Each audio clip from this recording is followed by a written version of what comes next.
Hello, church. Pastor Brent again. Just want to come this week again to share another devotion from the book of Proverbs. This week found in Proverbs 12:25, when Solomon writes, "Anxiety in a man's heart weighs it down, but a good word makes it glad." As stated before, one of the greatest things about the book of Proverbs is the fact that it just deals with so many different relational aspects of life.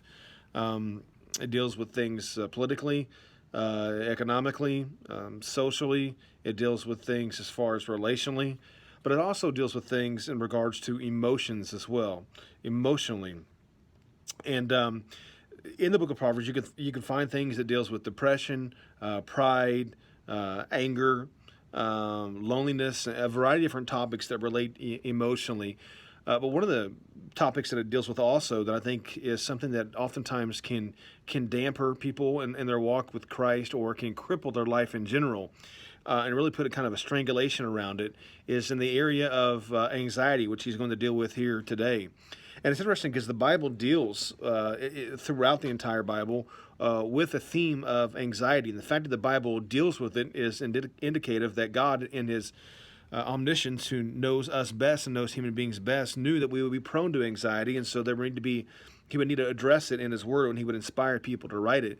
And so we find this being addressed in the scriptures, and people struggling with anxiety. David would say in Psalm 94:19, "When my anxious thoughts multiply within me, your consolations delight my soul." Even Paul would have to tell the church in Philippi, he would say, "Do not be anxious about anything, but in everything by prayer and supplication with thanksgiving, let your requests be made known to God." Even Peter would write to the Christians of his day, "Humble yourselves, therefore, under the mighty hand of God, so that at the proper time He may exalt you, casting all your anxieties on Him, because He cares for you." I do think it's interesting that when you look in the Sermon on the Mount, Jesus dealt with a variety of topics: anger, unforgiveness, loving your enemies, lust, oath taking, prayer, fasting, treasures in heaven. But he also talked about worry and anxiety, and of all those topics, Jesus spent the most time, 9 verses in particular. That's more verses than any other topic in Sermon on the Mount. He spends 9 verses talking in particular about anxiety and stress and worry, because they're all kind of interrelated. So it's a very important topic, and one that I think everyone, if we're not careful, can certainly struggle with. Now, absolutely, there's some healthy doses of anxiety. You see a big pit bull running down the road or coming out your neighbor's house. It's healthy to be a little anxious and stressful about that, to avoid that. Or if you're stressed out about a particular test you're about to take, or a little worried about it or apprehensive, that's not a bad thing. Some of that stuff it can be healthy. But a lot of times, though, in our culture today, there's not just what would be more normalized worry. It's more of excessive, controlling, a suppressing type of anxiety. And so Solomon here in this text and in this verse, he kind of is like a spiritual doctor. He diagnoses the problem, and then he kind of gives the remedy for it. And so he first of all starts off saying anxiety weighs a man's heart down. But the question is, okay, well, what exactly is anxiety?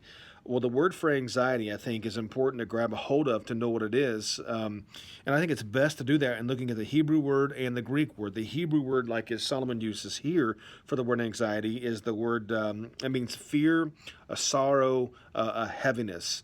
So it's kind of a heavy sorrow and a heavy type of fear. The Greek word for worry, the Greek word for anxiety, I'm sorry, means to worry. And it comes from a word that means to separate, and it means to actually divide. It means to actually fracture. So when you take those two things together, what you find is that anxiety is this controlling fear or controlling sorrow that fractures our soul and our spirit, that causes it to kind of separate and kind of causes it to almost divide. And so, in a very basic term, anxiety is oftentimes the response or the reaction of the spirit and soul is a fearful reaction to an event, situation, or person who has caused us pain in some time in our life. And you notice that Solomon says in this text that this happens in the heart. That's where you feel anxiety at. The heart is the inner seat of the emotions, where our feelings, where our emotions, where our thoughts come from. When you're anxious, again, it's this fearful reaction to pain, and you'll feel that in your emotions, you'll feel it in your feelings, you'll feel it in your thoughts, kind of in the spirit part of your being. And so, just by way of an example, how this can work, let's just say someone is on a skiing trip and their first time skiing, and they go down this steep hill. They really didn't practice much or really know what they were doing, and they go down a hill too fast and fall and break their leg. Now, initially, what's going to happen when you fall and break your leg is that's going to cause pain. That's going to obviously hurt. But for some people, if they're not careful, surrounded by that pain will be the fear of ever falling in that same way again. So, because of the initial pain, it's created within their spirit this fear of that pain. They don't ever want to feel that again. So, as a response to that, then, anytime they may hear about skiing inside of them, they get frozen all of a sudden. That is a response of fear. That's the reaction of fear to the thought of pain that happened that caused their breaking of their leg. Anytime they hear about skiing, they're freaking out. They're nervous inside. Anytime they pass something down the road that's a ski resort, they're getting nervous inside. Or maybe they read about a magazine about someone skiing, or somebody see a TV show about skiing. They inside of them may get a little agitated. And because it's a fearful response to an event of pain that took place in their life. And so a lot of things in life can happen to people as children that causes them pain, which creates this fearful response inside of them. And as a kid, you use that as a protective barrier to avoid certain situations in your life. And so you grow up like that, and even as adults, we can have this childlike tendency of putting up these. We feel nervous in situations around certain people, around certain events, because those things or events or those kind of people hurt us in the past, and we've subconsciously just kept that within us. And even into adulthood now, we still are functioning as if we're in a child because of anxiety. It's just that's triggering. There's an event or a person or a situation that is triggering our emotions, and we may have forgot even where they came from. But when you live like that, it really suffocates life out of you. In fact, Solomon says here that the anxiety in a man's heart, he says, it weighs it down. And it's interesting because the word that he uses here for the word to weigh down is a Hebrew word. It means to bow down, to fall flat, to crouch. Now, sometimes this word in the Bible actually this word is used often of someone bowing down, falling flat, or crouching before God as an act of worship to God.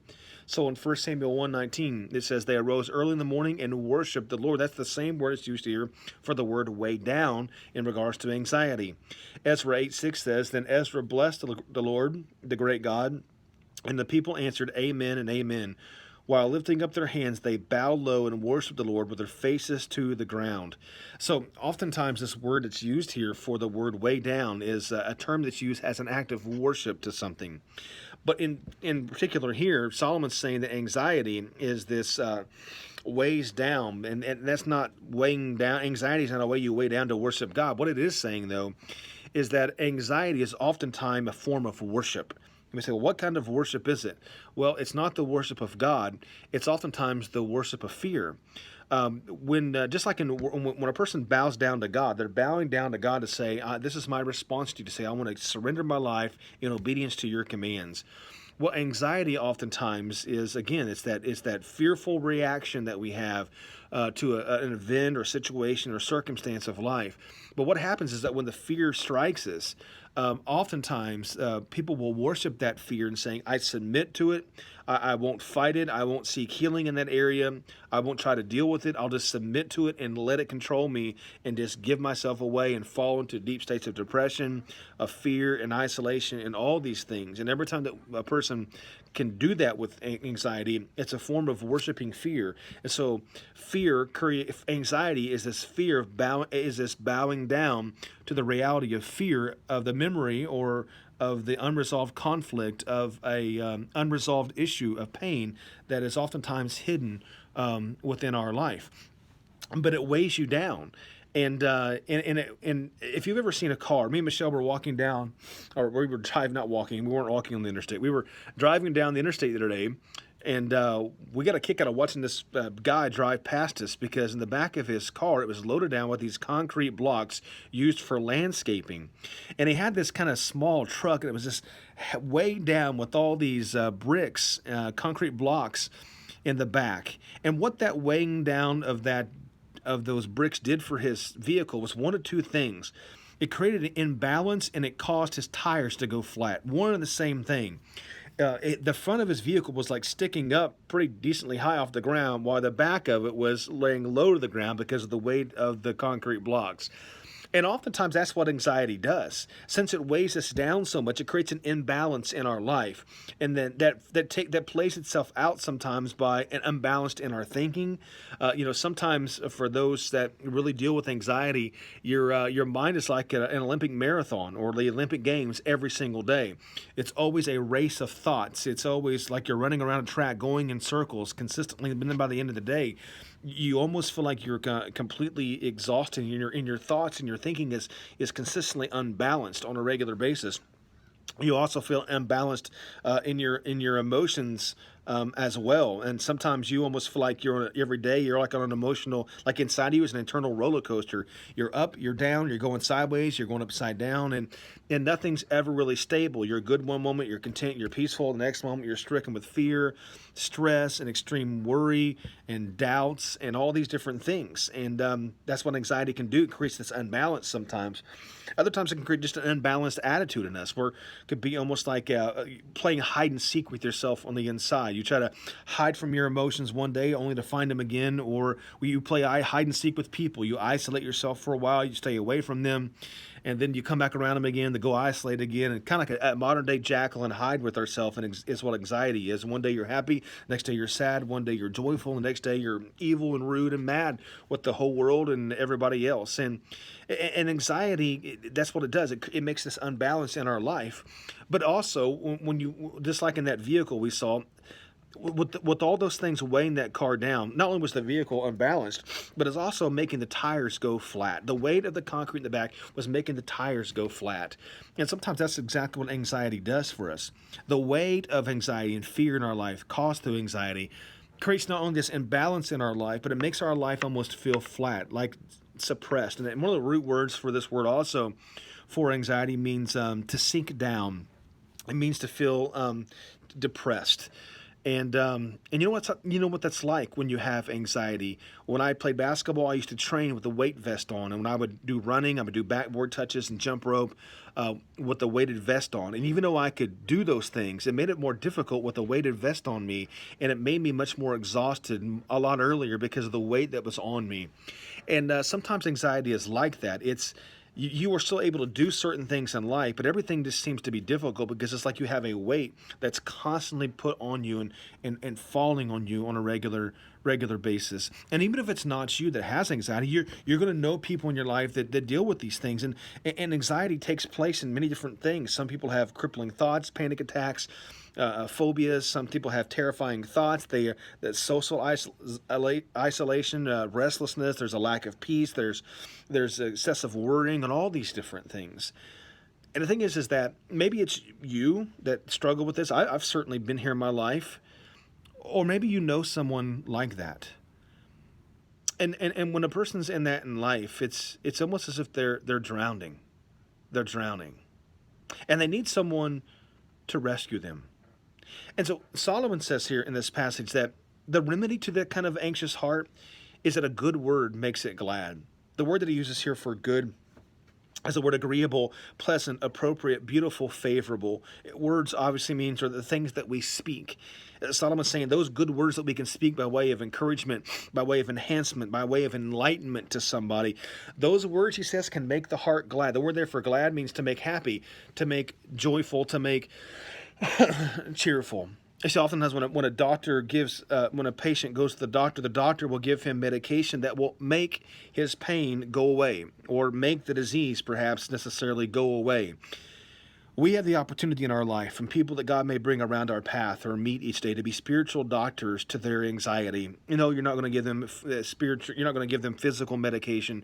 You're going to give them spiritual medication with the words of your mouth that are going to be a remedy to their heart and to their soul that's weighed down with anxiety. Because all around us are these people that are drowning, suffocating under the weight of fear, of phobias and doubt and all these different things. And they need someone there, and they're sinking quickly, and they need a lifeguard to come and rescue them.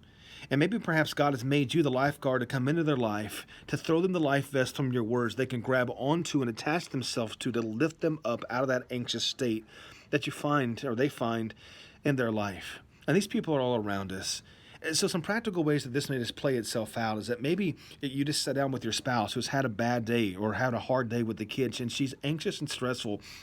Use your words to help bring her up from that sinking state. Maybe your kids are going through some difficult times and maybe just feel weighed down and anxious. They don't fit in at school, didn't make the team, and all these things. Take the time to sit down with them and help them from that to bring out of that sinking sand that they're in called anxiety. Maybe it's a young mother who's thinking about an abortion, or maybe she's already done the abortion and she feels worthless in life, anxious. It could be your good words that help her from sinking any lower than what she already is. Maybe it's a homeless person you talk to on the side of the road, or maybe it's just someone a friend that you talk to that's thinking on the brink of suicide, or maybe she should walk into a gas station and just tell someone, "Hello, good to see you today. How you doing?" You never know who is around us that's broken and sinking and drowning. Just the other day, I walked into the gas station, and there was a guy that was working behind the desk, and he just seemed to be anxious and burdened with life, and you could tell he just seemed depressed. And he was telling me all the people coming in there screaming at him and yelling at him all the time, and just tell that he was a very kind of a nervous guy and felt low about himself. And I was just trying to love on him, just trying to be as nice as I could to him. And I went and got a drink, and I came to the counter, and he said, "Don't worry about that. You ain't got to pay for that." I said, "Well, no." I said, "Let me pay for this." He said, No. I said, I don't want you to pay for this." He said, quote, he said, "You're very kind to me, and I really appreciate that."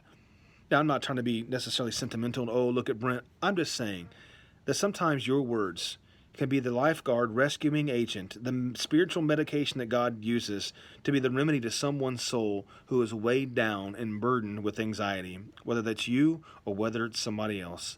May we speak words of life into people, never knowing we may save them from their drowning state of anxiety.